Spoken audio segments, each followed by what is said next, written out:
Good morning. तो आज के इस वीडियो में हम लोग एमएस वर्ड की सीरीज में रिव्यू टैब को पढ़ने वाले हैं।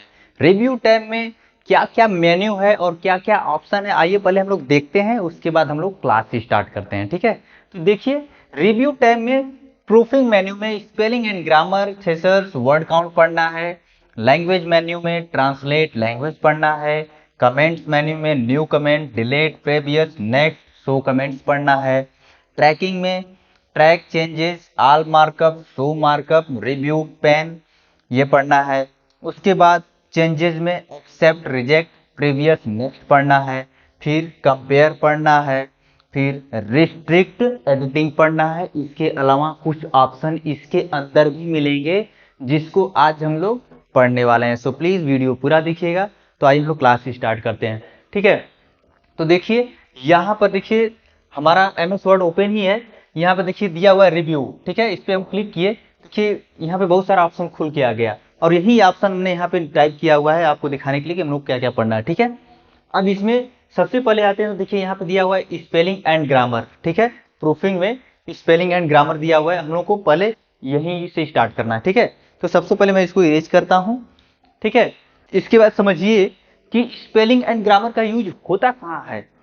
आप जैसे कोई वर्ड टाइप कर रहे हैं या कोई सेंटेंस लिख रहे हैं और आपको स्पेलिंग नहीं आ रही है, आपने गलत स्पेलिंग लिख दिया, तो इसमें ये जो फंक्शन है ना, ये इंडिकेट करने लगता है, शो करने लगता है कि आपने गलत लिखा है, सेंटेंस गलत लिखा है। ठीक है, स्पेलिंग गलत लिखा है, वहां पे इंडिकेट करता है कलर्स में। ठीक है, तो उसी के बारे में हम समझाने वाले हैं। तो पहले यहाँ पे देखिए, हम यहाँ पे एक कुछ टाइप कर लेते हैं। देखिए मैंने आपको समझाने के लिए यहाँ पर कुछ टाइप किया हुआ है। ठीक है, इसमें मैंने लिखा है आई हैव टू गो, ये मैंने सही टाइप किया हुआ है, सही लाइन। ठीक है, उसके बाद यहाँ पर मैंने एक गलत सेंटेंस टाइप किया हुआ है, स्पेलिंग सही है लेकिन सेंटेंस गलत है। जैसे देखिए I is to go there. ठीक है, यहाँ पे आई के साथ इज नहीं होता है।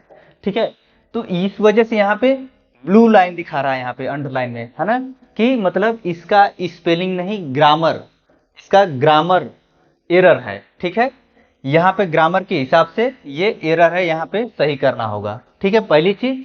फिर उसके बाद यहाँ पे मैंने लिखा है आई हैव टू गो देर, लिख दिया है, देर नहीं देर लिख दिया है ना।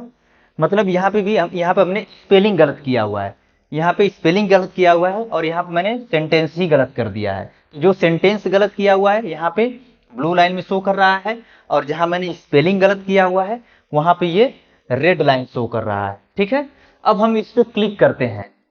ठीक है, जैसे ही क्लिक किए तो पहले इसने पकड़ा।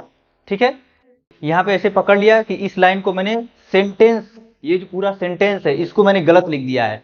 इसमें क्या सही होना चाहिए, इसने यहाँ पे सजेस्ट किया हुआ है कि एम होना चाहिए, आई के साथ एम होना चाहिए, है ना, यहाँ पे सजेस्ट किया हुआ है।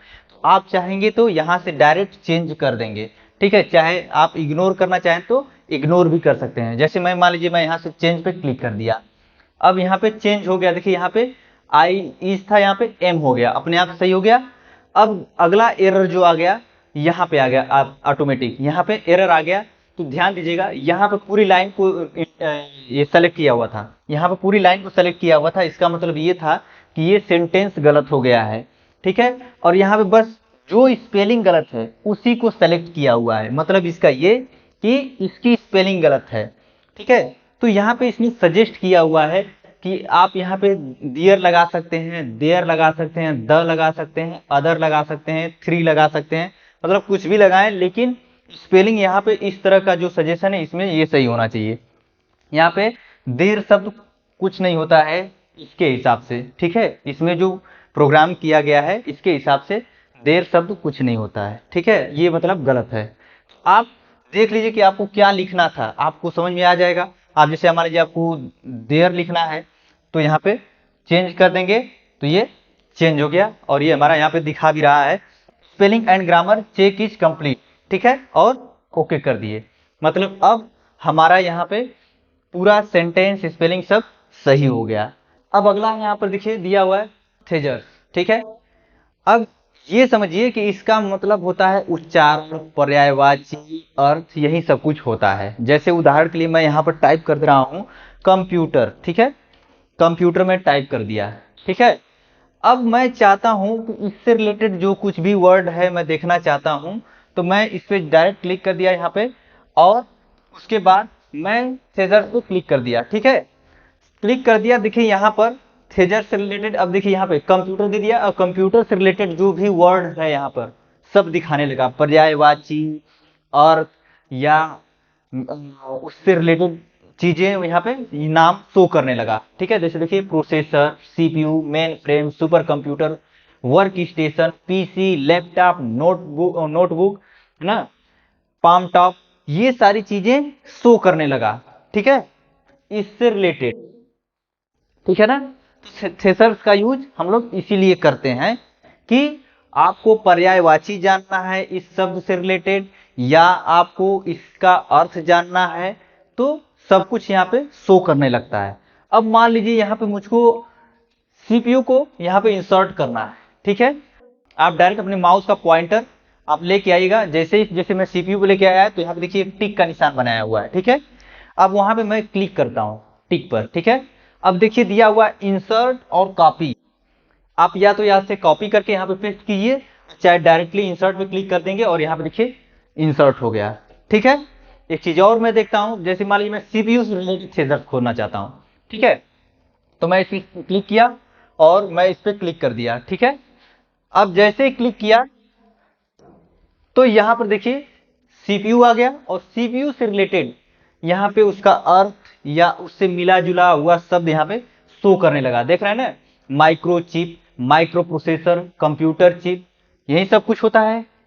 पर्यायवाची होता है इसी तरह का ना, पर्यायवाची में उससे रिलेटेड नाम दिखाता है, तो उसी तरह नाम दिखा रहा है, कुछ उससे रिलेटेड शब्द दिखा रहा है, यहाँ पे शो कर रहा है।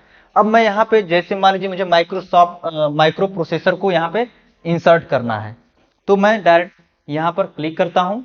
ठीक है, और यहाँ पर आता हूँ माइक्रो प्रोसेसर पर, और यहाँ से मैं या तो कॉपी करूँ या तो इंसर्ट करूँ। तो मान लीजिए मैं अब कॉपी करता हूँ, तो यहाँ से कॉपी करके यहाँ पर आ करके डायरेक्ट पेस्ट कर दिया। ठीक है, तो ये हमारा यहाँ पे आ गया।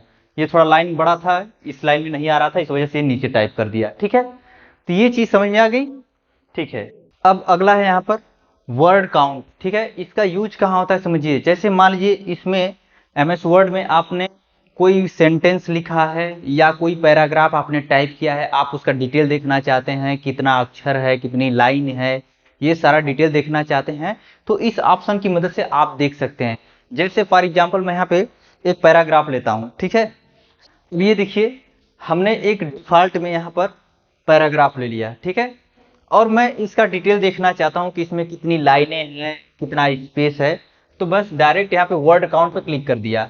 अब यहाँ पे शो करने लगा पेज एक ही पेज पर है, फिर वर्ड मतलब 239 वर्ड, जैसे एंड, टेक्स्ट, बॉक्स, ये सारी चीज को ऐसे गिना जाए तो 239 है। ठीक है, कैरेक्टर नो स्पेस है ना, विदाउट स्पेस, बिना स्पेस के, जैसे यहाँ पे टी एच है तो 1 2 3 4 5 6 इस तरह से काउंट किया है। बिना स्पेस वाला वर्ड कितना है आपको 1063 दिखा रहा है। और यहाँ पर कैरेक्टर्स विथ स्पेस, स्पेस के साथ 1297 कैरेक्टर्स है। कैरेक्टर्स वही जो ए बी सी डी एक एक करके है, उसको यहाँ पे काउंट किया हुआ है। ठीक है, पैराग्राफ यहाँ पर 5 पैराग्राफ का है। उसके बाद लाइन 17 लाइन का है, ऐसे गिनेंगे तो 17 लाइन है।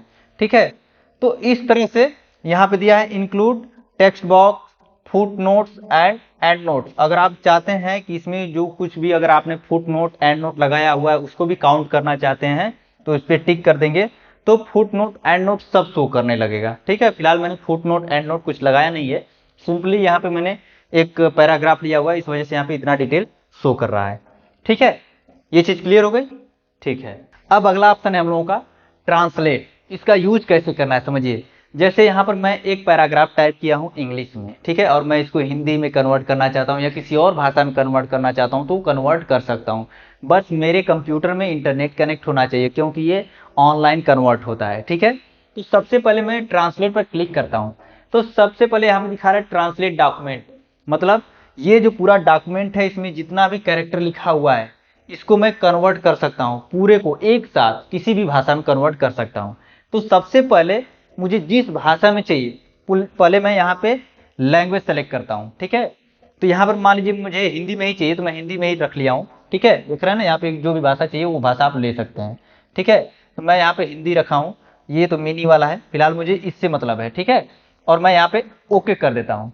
पहले तो मैंने भाषा सेलेक्ट कर लिया, अब मैं आता हूँ ट्रांसलेट और ट्रांसलेट डॉक्यूमेंट पर क्लिक कर देता हूँ। ठीक है, और यहाँ से यस कर देता हूँ।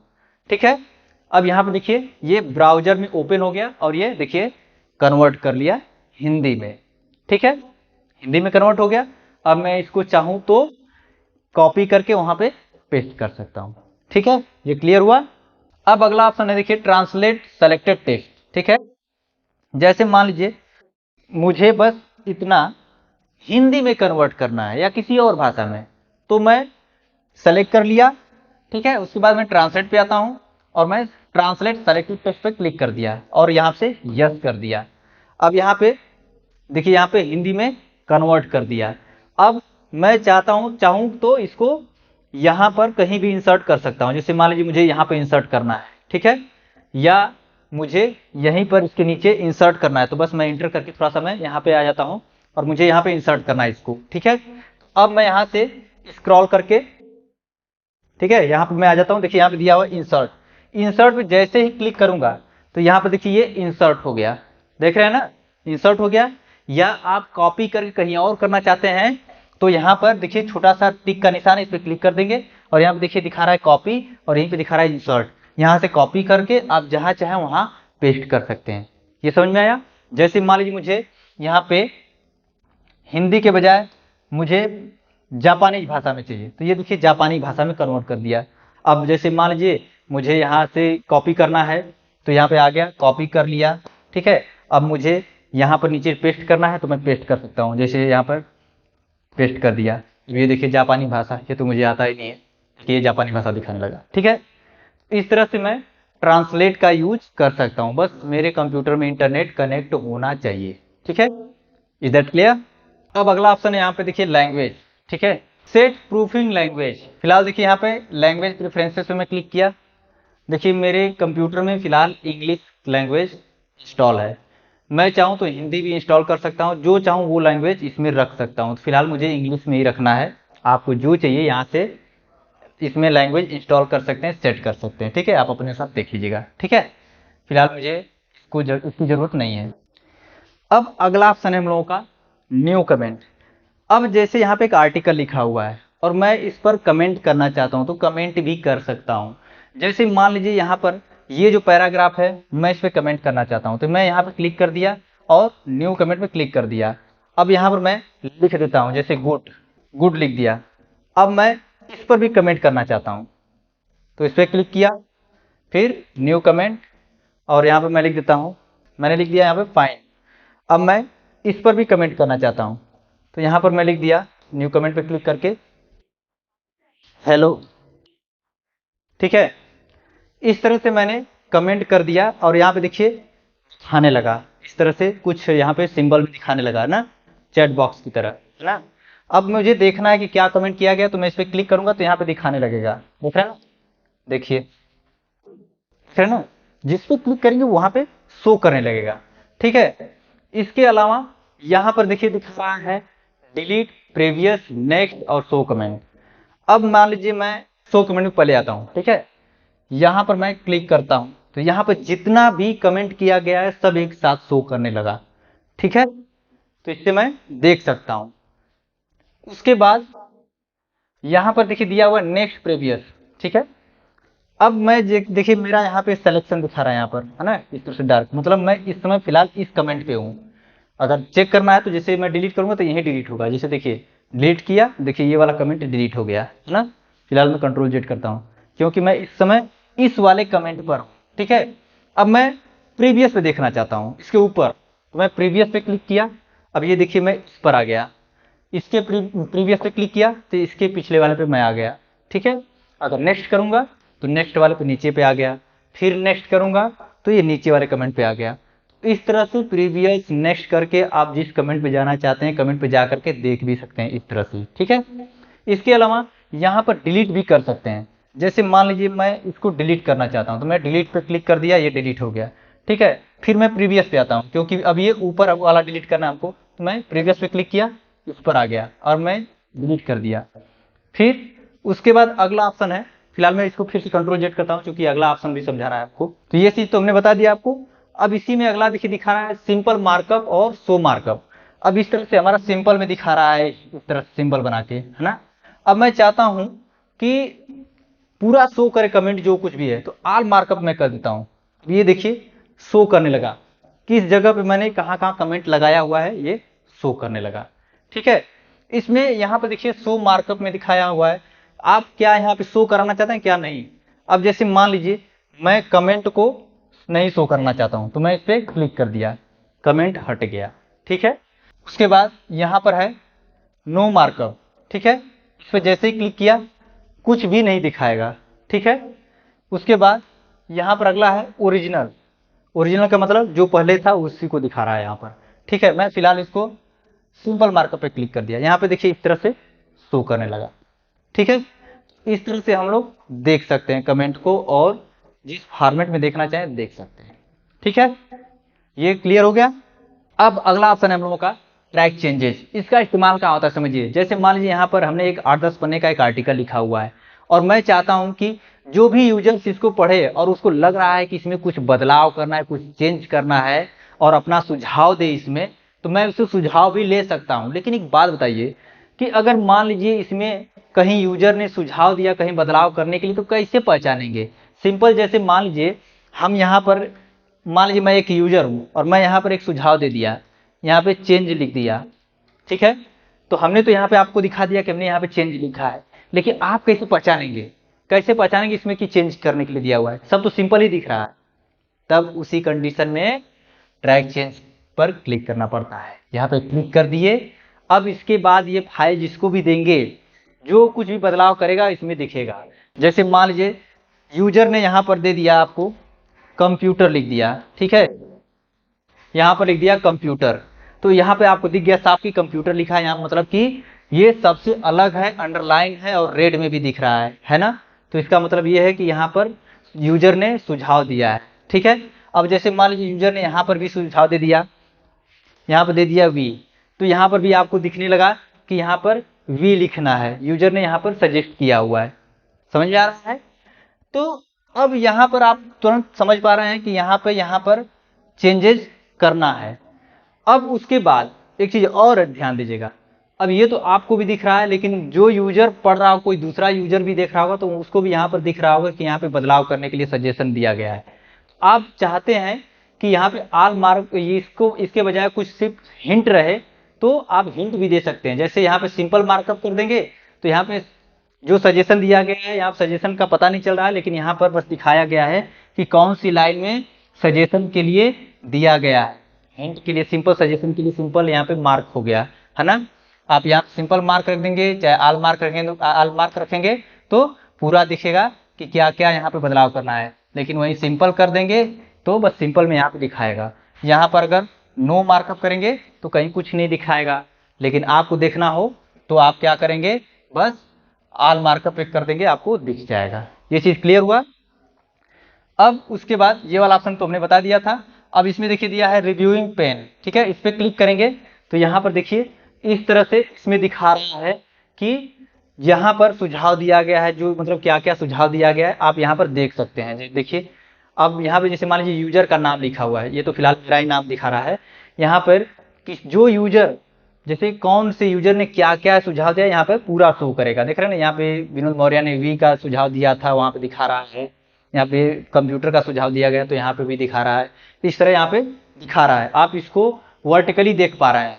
अगर मान लीजिए यहाँ पर हॉरिजेंटली देखना चाहते हैं तो इस पर क्लिक कर देंगे तो यहाँ पर दिखाने लगेगा। देखिए इस तरह से, है ना, ये वर्टिकली दिखा रहा था, अब ये ऐसे दिखाने लगा। अब यहाँ पे दिखा रहा है ना विनोद मौर्य, और यहाँ पे वी लिखा है, मतलब सुझाव दिया गया वी के लिए, और कौन से डेट में, आज के डेट में, और आज के टाइम पर, इस वाले टाइम पर उन्होंने सुझाव दिया है चेंज करने के लिए। ये समझ में आ रहा है। तो इस तरह से आप इसका ट्रैक चेंजेस का रिव्यू आप देख सकते हैं। ये समझ में आ गया।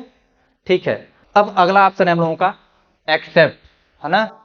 इसका मतलब ये कि जो यूजर ने सजेशन दिया है वो आपको लग रहा है कि सही है, अब आपको लग रहा है कि इसमें बदलाव होना चाहिए, तो आप एक्सेप्ट कर सकते हैं। ठीक है, अब जैसे एक्सेप्ट पे क्लिक किए तो यहाँ पे कुछ ऑप्शन खुल के आ रहा है, देखिए accept and move next. Accept पे क्लिक किया, इस पे आ गए, ठीक है।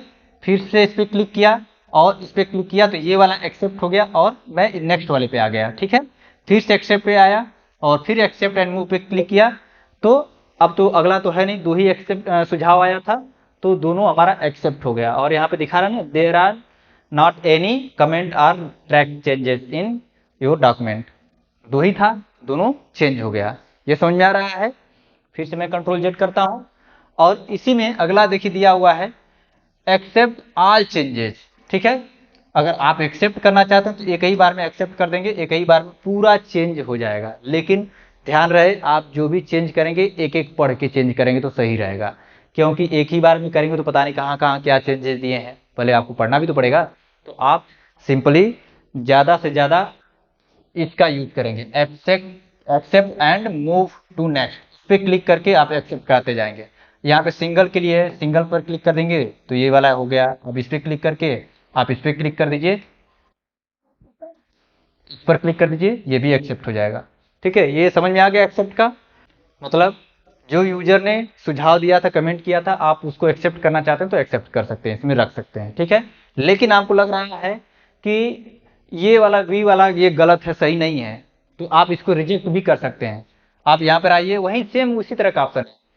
आप एक एक करके रिजेक्ट करना चाहते हैं तो एक एक करके करेंगे, चाहे आप सबको रिजेक्ट करना चाहते हैं तो सबको रिजेक्ट कर। जैसे मान लीजिए यहाँ पे मैं पहला वाला क्लिक किया, ठीक है, तो एक रिजेक्ट हुआ और दूसरे वाले पे मैं आ गया। फिर मैं क्लिक करता हूँ और इसी पे क्लिक कर दिया तो यहाँ पर मैं वो भी हट गया और यहाँ पर दिखाने लगा मैसेज कि अब नहीं है, ठीक है। फिर से मैं कंट्रोल जेड करता हूँ, ठीक है। और इसी में देखिए दिया हुआ है यहाँ पर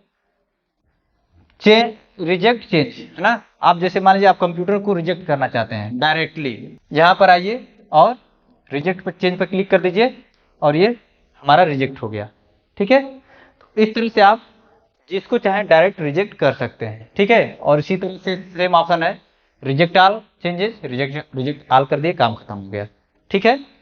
अब इसी में अगला यहाँ पे देखिए प्रीवियस और नेक्स्ट, ठीक है। अब आप देखना चाहते हैं कि कहाँ कहाँ आपका चेंजेस लगा हुआ है ना, ट्रैक चेंजेस कहाँ कहाँ लगा है। तो यहाँ पर आप देख सकते हैं नेक्स्ट पे आया तो यहाँ पे दिखाने लगा, फिर नेक्स्ट किया तो यहाँ पर दिखाने लगा, दिखा है ना। प्रीवियस पे क्लिक किया तो यहाँ पर दिखाने लगा। तो आप इस तरह से आप नेक्स्ट करके देख सकते हैं। हालांकि इसमें दो ही है, अगर मान लीजिए 8-10 पन्ने में बहुत ज़्यादा अगर दे दिए हैं ट्रैक चेंजेस के लिए तो बहुत ज़्यादा हो जाएगा, तो आपको देखना पड़ेगा बारी बारी से ना। तो आप इस तरह से देख सकते हैं। ये चीज़ क्लियर हो गई। जैसे मान लीजिए मैं यहाँ पर ऑल रिजेक्ट कर देता हूँ, यहाँ पे सब रिजेक्ट हो गया, ठीक है। ये चीज़ क्लियर हो गई। अब अगला ऑप्शन है हम लोगों का कंपेयर, ठीक है। अब इस पे जैसे ही क्लिक किया तो यहाँ पे दो ऑप्शन दिखा रहा है, पहला कंपेयर और दूसरा कंबाइन। कंपेयर का मतलब दो फाइल के बीच में कंपेयर करना है और यहाँ पे दूसरा है कंबाइन, मतलब दो फाइल को आपस में जोड़ने का ऑप्शन है, ठीक है। तो सबसे पहले मैं कंपेयर का यूज करके दिखाता हूँ। तो सबसे पहले यहाँ पर मैं कुछ टाइप कर रहा हूँ, एग्जाम्पल के लिए समझाने के लिए मैंने यहाँ पर कुछ टाइप कर लिया हूँ, ठीक है। और अब मैं इसको सेव कर रहा हूँ test1 के नाम से, ठीक है। test1 के नाम से मैं इसको सेव कर रहा हूँ, test1 के नाम से सेव कर रहा हूँ और इसको मैं सेव कर दिया, ठीक है। ये सेव हो गया। मैं इसको क्लोज कर रहा हूँ। अब ये देखिए मैंने test1 के नाम से सेव किया हुआ था। अब मैं इसका एक और कॉपी करता हूँ और यहीं पर मैं पेस्ट करता हूँ। अब ये देखिए हमने test1 का कॉपी कर लिया है, ठीक है। मतलब ये test1 वाला ओरिजिनल कॉपी है और दूसरा इसका डुप्लीकेट कॉपी यहाँ पर मैंने तैयार कर लिया है, ठीक है। अब मैं इसको ओपन करता हूँ, ठीक है। अब मैं यहाँ पर जो लिखा हुआ था वही सेम चीज़ है, लेकिन मैं इसमें कुछ बदलाव करता हूँ, ठीक है। बदलाव का मतलब मैं एंटर करके यहाँ पर कुछ लिख ले रहा हूँ। एक बदलाव मैंने ये कर लिया और दूसरा बदलाव मैं यहाँ से इसका थोड़ा सा फॉन्ट टोन चेंज कर देता हूँ। मैं यहाँ बोल्ड कर दिया, फॉन्ट में दूसरा ले लेता हूँ, कैलिब्रेट कर लिया, यहाँ पर थोड़ा सा बड़ा कर लिया, थोड़ा सा मैं इसमें चेंज कर लिया, ठीक है। और मैं इसको सेव कर लेता हूँ, ठीक है। ये सेव हो गया हमारा। अब मैं फिर से इसको क्लोज करता हूँ। ये मैंने क्लोज कर दिया है। फिर से मैं वर्ड को ओपन करता हूँ। अब ये देखिए मैंने MS वर्ड ओपन कर लिया है। अब मैं फिर से उसी ऑप्शन पे आता हूँ कंपेयर पे, ठीक है, और कंपेयर पे क्लिक कर दिया। अब मैं यहाँ पे देखिए पूछ रहा है ओरिजिनल डॉक्यूमेंट, यहाँ पर मैं ओरिजिनल डॉक्यूमेंट सेलेक्ट करता हूँ जो मेरा test1 था। ये मैं इसको क्लिक करके ओपन कर लिया। अब यहाँ पे दिया है रिवाइज, ठीक है, इस पर क्लिक कर दिया और जो मैं दूसरा वाला कॉपी किया था मैं इसको यहाँ से उठा लिया, ठीक है, और मैं इसको ओके कर दिया। अब यहाँ पर देखिए कुछ ऑप्शन दिखा रहा है ना, देखिए यहाँ पर ओरिजिनल डॉक्यूमेंट दिखा रहा है, ठीक है, ये वाला ओरिजिनल है, और यहाँ पे रिवाइज्ड वाला दूसरा वाला यहाँ पे दिखा रहा है ना, और उसमें बदलाव क्या क्या किया गया है यहाँ पर दिखा रहा है ना। देखिए यहाँ पर कहाँ बदलाव आया है, यहाँ पर दिखा दे रहा है ना, कंपेयर करके, ठीक है, कंपेयर कर लिया है, यहाँ पे कंपेयर में दिखा रहा है, और रिवीजन उसमें क्या क्या बदलाव किया गया यहाँ पर दिखा रहा है, देख रहे हैं ना। यहाँ पे देखिए, यहाँ पे ये चीज़ मैं लिखा हूँ तो यहाँ पे दिखा रहा है, ठीक है, यहाँ पर देखिए दिखा रहा है मैंने फॉन्ट चेंज किया था, ये वाला फॉन्ट चेंज किया था, यहाँ पे फॉन्ट चेंज दिखा रहा है ना, डिफ़ॉल्ट हेडिंग और कैलिबरीज मैंने उठाया था, और फॉन्ट का साइज मैं 14 लिया था इसका, और इसके बाद इसको मैं बोल्ड किया था, ये सब चेंजेज मैंने इसमें किया हुआ था, तो यहाँ पर दिखा रहा है रिवीजन में, ठीक है, और यहाँ पर कंपेयर में जो मैंने यहाँ बदलाव किया ये दिखा रहा है, तो ये मेरी ओरिजिनल फाइल है और ये मेरा डुप्लीकेट वाला, देखा ना, ठीक है, ये चीज़ समझ में आ गया। अब इसी में देखिए आते हैं, तो अब जैसे मैं चाहता हूँ यहाँ पर शो में, यहाँ पे शो बोथ है, मैं बस चाहता हूँ कि बस रिवाइज्ड वाला दिखे, तो मैं रिवाइज वाले पे क्लिक कर दिया, ये वाला रिवाइज्ड वाला दिख रहा है। फिर से मैं यहाँ पे आ रहा हूँ, अब यहाँ पर देखिए फिर से मैं आता हूँ, शो ओरिजिनल पे क्लिक कर दिया, तो ये मेरा ओरिजिनल वाला शो कर रहा है, और ये वाला तो बदलाव वाला है, ठीक है। और इसी में अगला है यहाँ पर हाइड सोर्स, तो ये सोर्स हाइड हो गया, बाकी इस तरह से दिखाने लगा, ठीक है, ये समझ में आ गया। फिर से मैं इस पे आता हूँ, और यहाँ पर जैसे मैं शो बोथ कर दिया, तो ये मेरा फिर से उसी तरह दिखाने लगा, ठीक है, ये चीज़ क्लियर हो गई। अब इसी में अगला है हम लोगों का कंबाइन ना, कंपेयर वाला समझ में आ गया। कंबाइन पे आता हूँ, और देखिए यहाँ पर फिर से वही पूछ रहा है ओरिजिनल डॉक्यूमेंट, मैं यहाँ पे टेक्स्ट 1 वाला क्लिक कर लिया, ओपन कर लिया, यहाँ पर रिवाइज वाला मैं ओपन कर ले रहा हूँ, यहाँ पर कर लिया और ओके कर दिया। अब ये देखिए इसको आपस में कंबाइंड कर दिया, ठीक है, क्लियर हो गया। अब अगला ऑप्शन है हम लोगों का रिस्ट्रिक्ट एडिटिंग, ठीक है। अब जैसे मान लीजिए ये जो मेरी फाइल है मैं इसको सिक्योर करना चाहता हूँ, तो मैं सिक्योर कर सकता हूँ, ठीक है, जैसे मैं इस पर क्लिक कर दिया, ठीक है। अब मान लीजिए मैं यहाँ पर दिया हुआ है एडिटिंग रिस्ट्रिक्शन, ठीक है, मैं मान लीजिए इस पर क्लिक कर दिया और मैं चाहता हूँ कि इसमें कोई बदलाव न कर सके कोई भी, तो यहाँ मैं नो चेंज पर क्लिक कर दिया, ठीक है, और मैं यहाँ पे एवरीवन पे क्लिक कर दिया, ठीक है, और यहाँ पे यस स्टार्ट में क्लिक कर दिया, और यहाँ पे पासवर्ड पूछ रहा है, मैं यहाँ पे पासवर्ड डाल देता हूँ, ठीक है, 1 2 3 और 1 2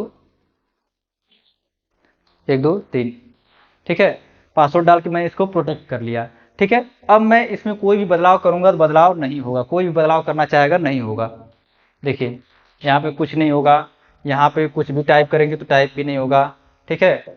आप जैसे मान लीजिए इसको सेलेक्ट करके इसको बोल्ड भी करेंगे तो नहीं होगा, कुछ भी नहीं, देखिए सब हाइड हो गया एकदम, देख रहे हैं ना। इस पर मैं पासवर्ड लगाया, ठीक है, फिलहाल ये प्रोटेक्ट मोड में है। अगर मान लीजिए मुझे प्रोटेक्ट मोड हटाना है, कभी बंद करना होगा, तो यहाँ पे स्टाफ प्रोटेक्शन पे आ जाऊंगा, और स्टाफ प्रोटेक्शन पे आ जाऊंगा, और यहाँ पे मैं पासवर्ड इंटर कर दूंगा अपना, ठीक है, और ये हट गया पासवर्ड, और ये मैं अब चाहूँगा तो बदलाव कर सकता हूँ, ये देखिए फिर विजिबल हो गया, ठीक है। तो इस तरह से हम लोग रिव्यू ऑप्शन का यूज कर सकते हैं, ठीक है। बाकी की चीज़ें अब हम लोग अगले वाले क्लास में पढ़ेंगे, ठीक है। आज के लिए इतना है, थैंक यू।